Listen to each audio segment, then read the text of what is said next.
நீங்கள் பார்த்துக் கொண்டிருப்பது உங்கள் விஜய்.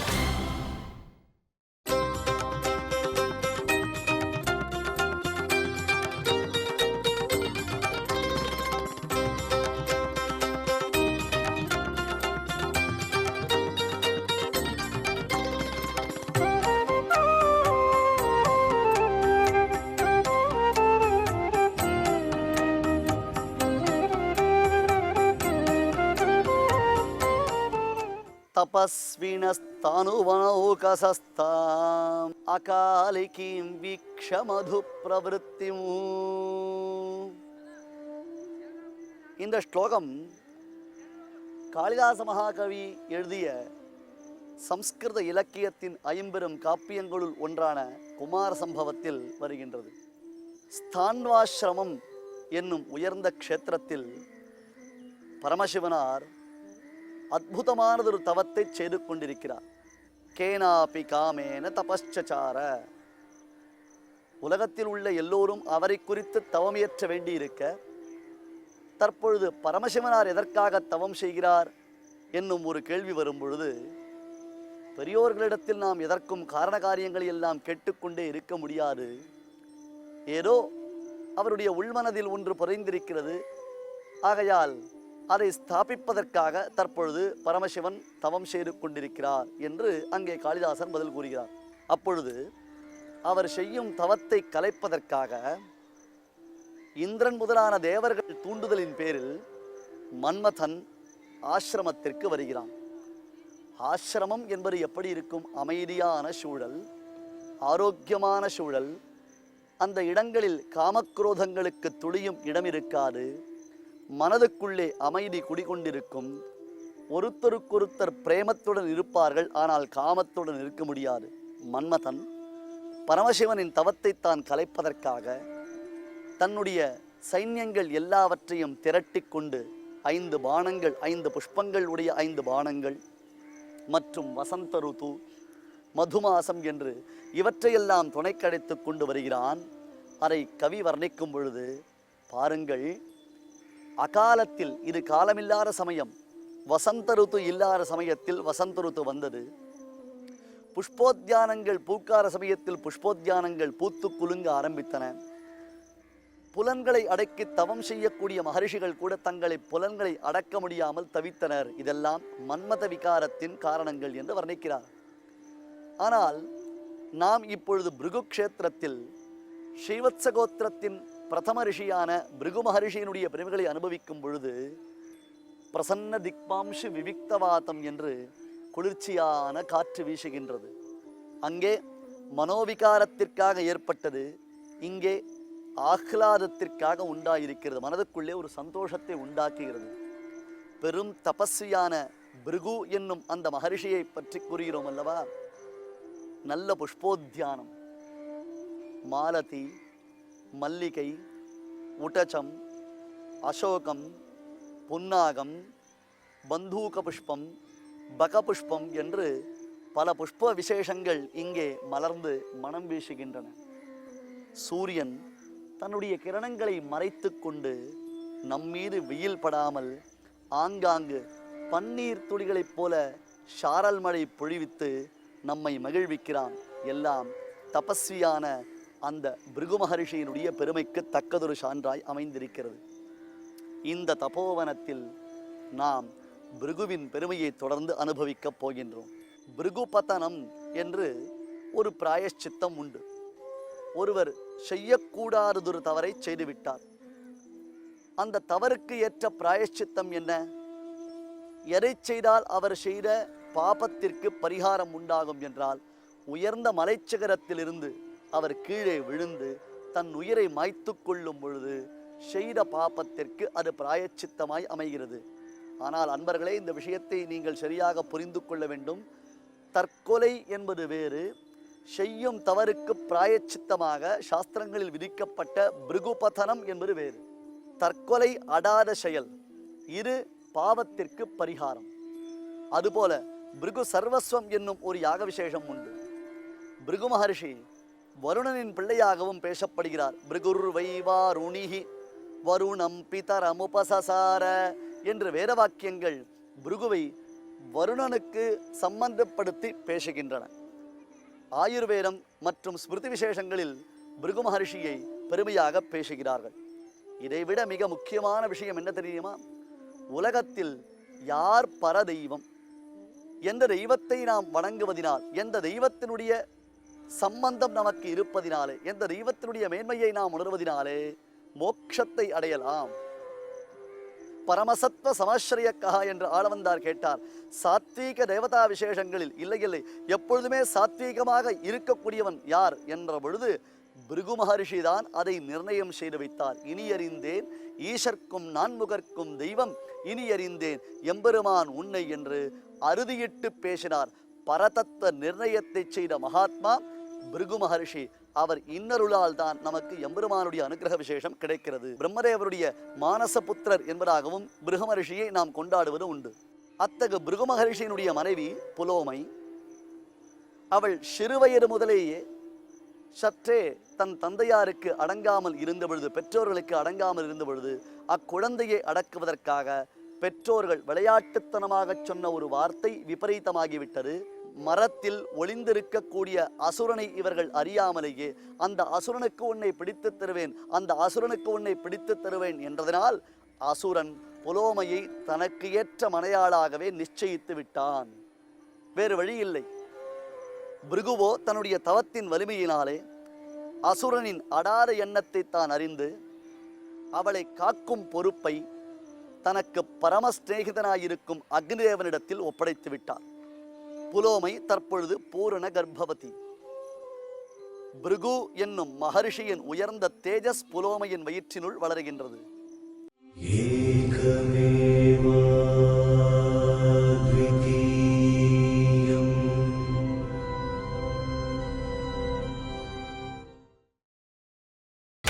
நீங்கள் பார்த்துக் கொண்டிருப்பது உங்கள் விஜய்.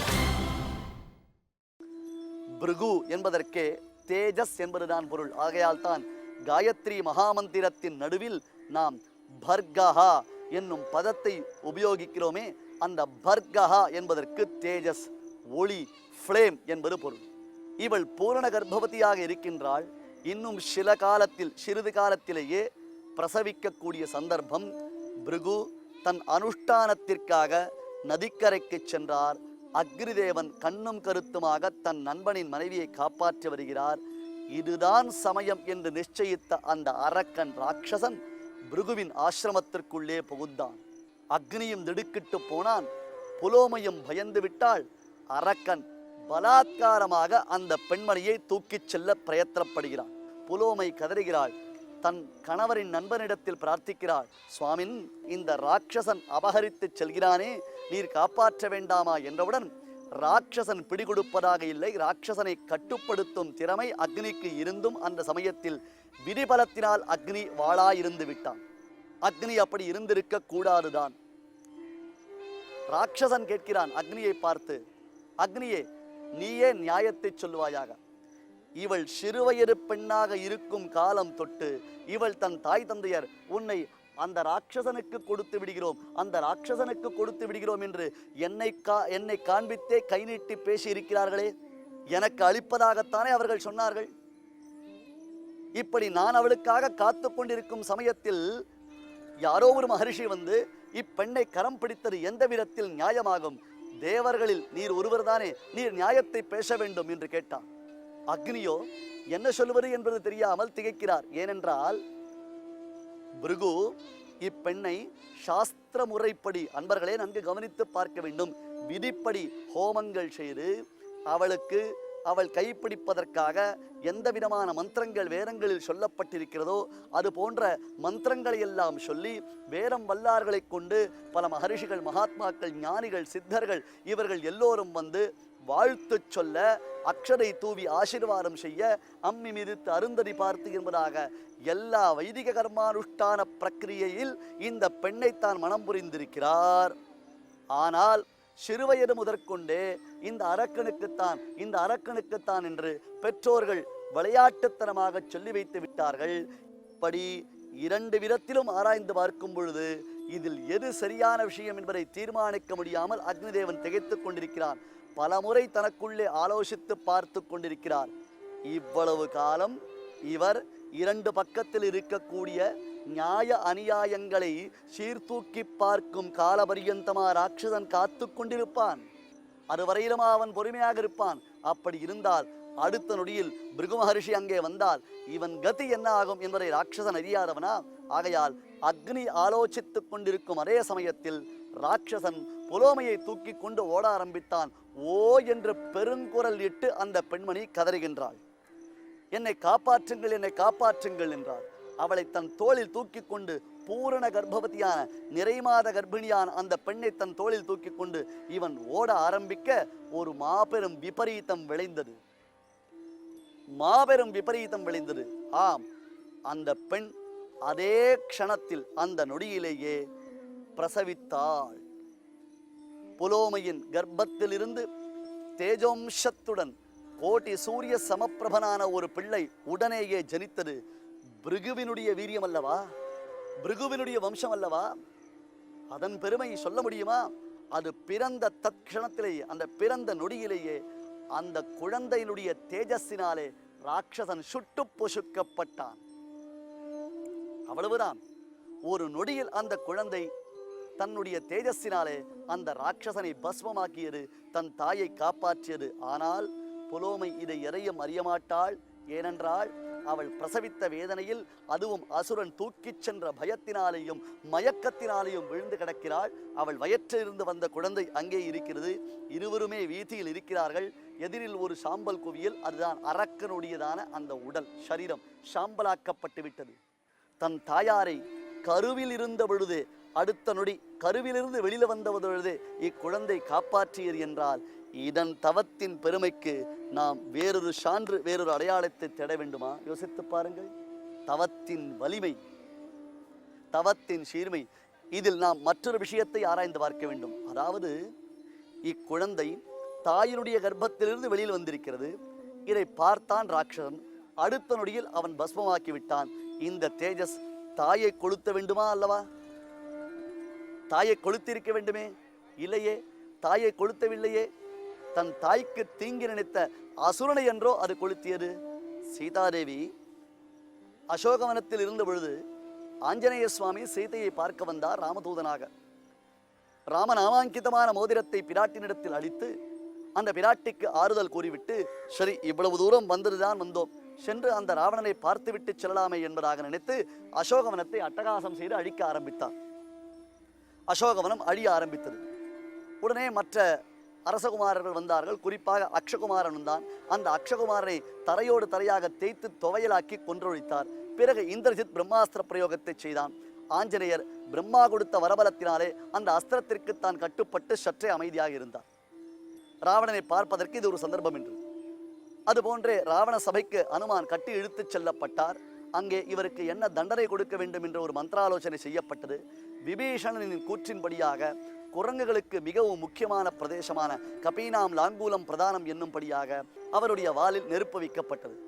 இந்த விஷயம் அசோகவனத்தில் இருந்த சீதாதேவியின் காதில் விழுந்தது. அடுத்த நொடி சீதோபவ ஹனுமதா என்று தன் கற்பின் மீது ஆணையிட்டு அக்னிதேவனை பிரார்த்தித்தாள் சீதாதேவி. சுவாமின்னு, ஆஞ்சநேயர் வாலில் வைக்கப்பட்டிருக்கக்கூடிய நெருப்பு சந்தனத்தை காட்டிலும் குளிர்ச்சியாக இருக்க வேண்டும் என்பது சீதாதேவியின் பிரார்த்தனை. அதற்கு ஏற்றாற் போலே அக்னிதேவன் ஆஞ்சநேயருக்கு அனுகூலமாக இருந்தான். அதே வாலினால் லங்கை எரிக்கப்பட்ட பொழுது, எரியூட்டப்பட்ட பொழுது அந்த லங்கையின் தீயின் நாக்குகள் கொழுந்துவிட்டு எரிந்து அதில் உள்ள அனைவரையும் கொளுத்தின. ஒரே இடத்தில் வைத்த நெருப்பு வாலில் இருந்த பொழுது குளிர்ச்சியாக இருந்தது. லங்கையின் வீடுகளில் வைக்கப்பட்ட பொழுது கொழுந்து விட்டு எரிந்து அனைவரையும் சுட்டு பொசுக்கியது. அதுபோலத்தான் இக்குழந்தையின் தேஜஸ் தன் தாயை காப்பாற்றியது. தாய்க்கு தீங்கு நினைத்த அசுரனை அது கொன்றொழித்தது. அன்றைய தினம் நதியில் அனுஷ்டானத்திற்கு சென்ற பிருகு மகரிஷி ஏதோ அவன் மனதில் ஏதோ சிலது பட்டது. என்னவோ இன்றைய தினம் விபரீதம் நடக்கப் போகிறது என்பதை உணர்ந்தவராக வெகு சீக்கிரமாக தன்னுடைய அனுஷ்டானங்களை முடித்துக்கொண்டு திரும்பி வந்தார். வந்தவுடன் ஆசிரமத் இருக்கும் நிலையை பார்த்தார். அக்னிதேவன் அப்படியே நின்று கொண்டிருக்கிறான். என்ன நடந்தது என்பதை ஒரு நொடியில் மகரிஷி தன் தபோ வலிமையினால் ஊகித்தார்.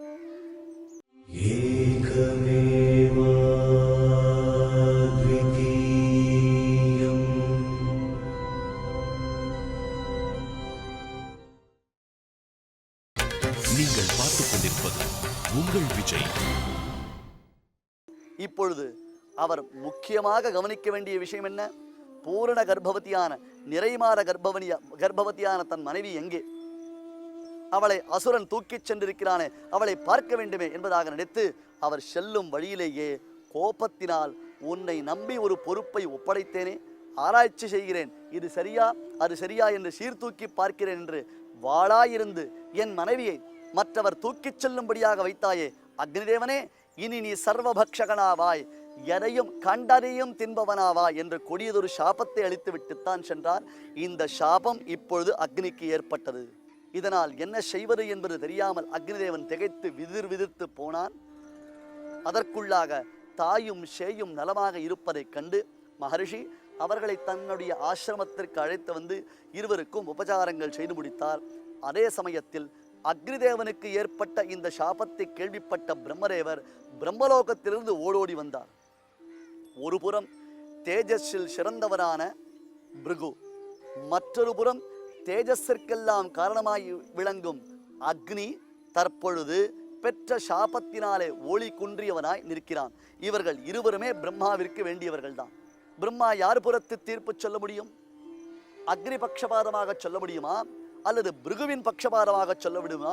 ஒருத்தருக்கு பட்சபாதமாக சொன்னால் மற்றொருத்தருக்கு கோபம் உண்டாகாதா? பிரம்மாவிற்கு மாபெரும் தர்ம சங்கடம் உண்டாகிவிட்டது. ஆம், தபஸ்விகளின் திறத்தில் தேவர்கள் கூட பயப்படுவார்கள். தபஸ்விகள் விஷயத்தில் தெய்வங்கள் கூட சற்றே பயந்துத்தான் காரியங்களை செய்யும். என செய்வது என்பது புலனாகாமல் நிற்கிறார். அப்பொழுது அக்னிதேவனை பார்த்து பிரம்மதேவர் சொன்னார், அக்னி, நீ செய்தது மாபெரும் தவறு. உனக்கு என்ன குறைச்சல்? அந்த ராட்சதன் உள் நுழைந்த காலத்தில் உன்னுடைய கொடிய செந்நிறமான நாக்குகளினாலே அவனை நீ தீண்டி அப்பொழுதே அவனை சாம்பலாக்கி இருக்க வேண்டாமா? அது விரித்து சாஸ்திர விவாதங்களை எல்லாம் செய்திருந்தாயே. ஆகையால் உனக்கு அவர் கொடுத்த சாபம் தகும். ஆனால் இந்த சாபத்தில் ஒரு ஏற்பாடு செய்கிறேன். உனக்கு பல நாக்குகள் உண்டு. அக்னியினுடைய சிகைகள், அக்னி ஜுவாலைகள் இருக்கின்றனவே, அதற்கு சப்ததே அக்னே சப்த ஜிஹ்வா என்ற வேதபுருஷன் 7 நாக்குகளை உடையவன் என்று போற்றுகிறார். அதில் ஒரு சில நாக்குகளினால் அசுத்தமானவற்றையெல்லாம் நீ புஜிப்பாயாக, மற்ற நாக்குகளினாலே நீ யாகத்தில் சமர்ப்பிக்கப்படும் ஹவிஸை புஜிப்பாயாக என்று அனுகிரகம் செய்து, அது தவிர அக்னி, இந்த இடத்தில் அசுத்தமான பதார்த்தங்கள் இருந்தது என்றால் நீ கொளுத்துவதினால் அந்த இடம் தூய்மையாகின்றது. ஆகையால் உலகத்தை தூய்மைப்படுத்துபவனாக நீ விளங்குகிறாய். எனவே பிருகு அளித்த சாபத்தை குறித்து நீ வருந்த வேண்டாம் என்று பிரம்மதேவர் ஆறுதல் மொழி அளித்தார். இப்படி பிருகுவினாலே அக்னிக்கு ஏற்படுத்தப்பட்ட, பிருகுவினாலே அக்னிக்கு அளிக்கப்பட்ட சாபமும் நமக்கு உலகத்திற்கு நன்மையிலேயே முடிந்தது. இதுதான் தபஸ்விகளின் பெருமை. நாம் அவர்களின் சரித்திரத்தின் ஒரு பகுதியை மட்டும் பார்த்துவிட்டு அவர்களை தவறாக விமர்சிக்க கூடாது. அந்த தபோ வலிமையை உணர வேண்டும். உலகத்திற்கு அக்னியை அறிமுகப்படுத்திய மகாத்மா, மகாலட்சுமி தாயாரை தான் பெற்றெடுத்து எம்பெருமானுக்கு திருக்கல்யாணம் செய்து கொடுத்த தபோதனர், பரதத்த நிர்ணயத்தை செய்த பெரியார், அத்தகு மகரிஷியான பிருகு மகரிஷி, ஸ்ரீவத்ச கோத்திரத்தின் முதல் மகரிஷியான அந்த பிருகு மகரிஷியை நாம் சேவிக்கின்றோம். பிருகுக்ஷேத்திரம் என்னும் தபோவனத்தில் பிருகுவின் மகளான பார்கவி தாயாருடன் கூடிய எம்பெருமான் நமக்கு எல்லா பலன்களையும் அருள வேண்டும் என்று பிரார்த்தித்துக் கொள்கிறோம்.